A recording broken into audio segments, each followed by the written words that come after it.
இந்த பதிவை கேட்டுக்கொண்டிருக்கும் நல்ல உள்ளங்களுக்கு உங்கள் சாமிநாதன் ஜோதிடரின் அன்பான வணக்கங்கள். இன்றைக்கு நம்ம யூடியூப் சேனல்ல திருமணம் வரம் அருளும் திருவிடந்தை ஸ்ரீ நித்திய கல்யாண பெருமாள் திருக்கோவிலின் சிறப்புகளை பத்தி சொல்ல போறேன். அதற்கு முன்னாடி நம்ம யூடியூப் சேனல் யாரெல்லாம் சப்ஸ்கிரைப் பண்ணுங்க, ஷேர் பண்ணுங்க, லைக் பண்ணுங்க, பதிவுக்குள்ள போயிடலாம். பெருமாள் திருக்கல்யாண கோலத்தில் பூதேவியான அகில வள்ளி தாயாரை தனது இடபாகத்தில் ஏந்தி வராக மூர்த்தியாக சேவை சாதிக்கும் அற்புத நிலையில் மகாபலிபுரம் சாலையில் திருவிடந்தையில் அருள்மிகு நித்திய கல்யாண பெருமாள் காட்சி அளிக்கிறார். கோவிலின் மூலவராக ஆதி வராக பெருமாளும் மூலவர் தாயாராக அகிலவள்ளி நாச்சியாரும் உற்சவராக நித்திய கல்யாண பெருமாள் ஸ்ரீதேவி பூதேவியுடன் காட்சி தருகின்றார்.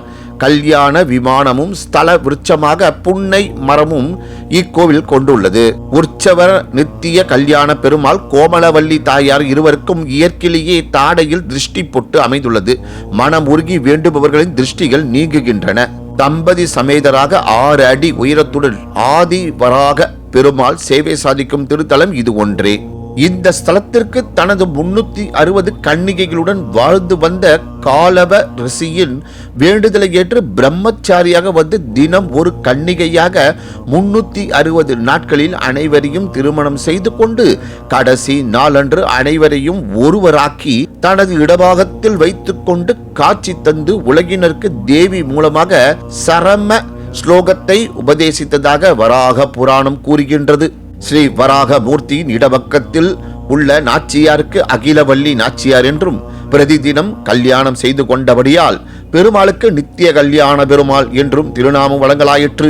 இக்கோவிலில் தனி கோவில் கொண்டு எழுந்தருளியுள்ள தாயாருக்கு கோமலவல்லி தாயார் என்று திருநாமம். தம்பதி சமேதராய் ஆதிசேஷன் பெருமாள் திருவடியை தாங்க சேவை சாதிப்பதால் இப்பெருமாளை சேவிப்பவருக்கு ராகு கேது தோஷங்கள் நீங்குகின்றன. திருமணமாகாத ஆண்களும் பெண்களும் இந்த ஸ்தலத்திற்கு வந்து வராக தீர்த்தம் மற்றும் கல்யாண தீர்த்தத்தில் நீராடி மாலை அணிந்து அர்ச்சனை செய்து வேண்டிக் கொண்டு 9 முறை பிரதர்ஷனம் வந்து வீடு சென்று அந்த மாலையை பத்திரமாக வைத்து திருமணம் முடிந்து மீண்டும் கோவிலில் மரத்தில் கட்டிவிட வேண்டும்.